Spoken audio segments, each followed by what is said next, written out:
ভাবুন, প্রতিদিন আপনার শরীর কত সূক্ষ্ম নিয়মে কাজ করে।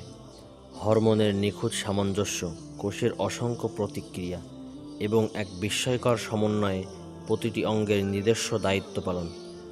আপনি যে পৃথিবীতে বাস করছেন, সেখানে ভূমি আপনার খাদ্য উৎপাদন করছে, আসমান আপনার রিজিক বর্ষণ করছে। পৃথিবীর বাতাসে অক্সিজেন, কার্বন ডাইঅক্সাইড এবং নাইট্রোজেনের অনুপাত মানুষ ও প্রাণীর বেঁচে থাকার উপযোগী। সূর্যের তাপমাত্রা, মাধ্যাকর্ষণ শক্তি এবং পানিচক্র সব কিছুই এমনভাবে কাজ করছে যা আমাদের জীবন ধারণের জন্য অপরিহার্য। গাছপালা সালোক সংশ্লেষণ প্রক্রিয়ার মাধ্যমে আমাদের জন্য অক্সিজেন তৈরি করে এবং খাদ্য উৎপাদন করে।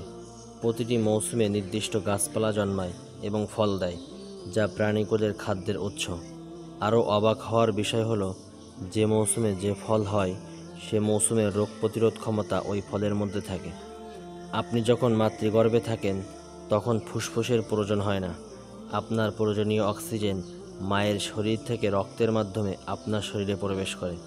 কিন্তু আল্লাহ তাআলা মাতৃগর্ভে থাকতেই আপনার জন্য দুটি ফুসফুস সৃষ্টি করেছেন, কারণ জন্মের পরপরই আপনার ফুসফুসের প্রয়োজন হবে। ফুসফুস ছাড়া আপনি সামান্য সময় বাঁচতে পারবেন না। অনুরূপভাবে আল্লাহ তাআলা মাতৃগর্ভে থাকতেই আপনার জন্য দুটি চোখ সৃষ্টি করেছেন। জন্মের সময় আপনার খুলির হাড়গুলো সংযুক্ত থাকে না, যাতে আপনি সহজে ও নিরাপদে মায়ের গর্ভ থেকে বের হতে পারেন। যদি এগুলো জন্মের আগেই সম্পূর্ণভাবে যুক্ত থাকত, তাহলে প্রসবের সময় আপনার খুলির হাড় ভেঙে যেত। জন্মের পর আপনার মস্তিষ্কের বিকাশের সঙ্গে সঙ্গে খুলির হাড়গুলো ধীরে ধীরে সংযুক্ত ও দৃঢ় হয়। আপনার জন্মের কিছুক্ষণ পরেই আপনার খাবার হিসেবে মায়ের বুকে দুধ চলে আসে। শিশুর জন্মের পর প্রথম 4 দিন মায়ের দুধে প্রাকৃতিক অ্যান্টিবায়োটিক উপাদান থাকে, যা শিশুর রোগ প্রতিরোধ ক্ষমতা বাড়াতে গুরুত্বপূর্ণ ভূমিকা পালন করে।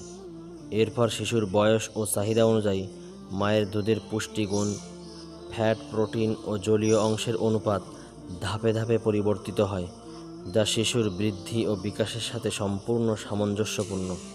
আল্লাহ তাআলা আপনার পিতামাতার মধ্যে আপনার প্রতি স্বভাবগত ভালোবাসা সৃষ্টি করেছেন।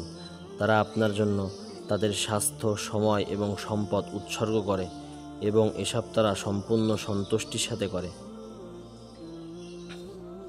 যখন আপনি এই সমস্ত নিয়ামত গভীরভাবে পর্যবেক্ষণ করবেন, তখন আপনি উপলব্ধি করবেন, এটি শুধু নিখুঁত সৃষ্টি নয়, বরং এটি সুনিপুণভাবে আপনার জন্য সাজানো হয়েছে।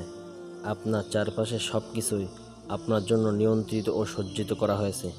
এই যে আপনার প্রতি অনুগ্রহ, বিশেষ যত্ন ও দেখাশোনা, নিঃসন্দেহে তা কোনো মহান সত্তা করছেন।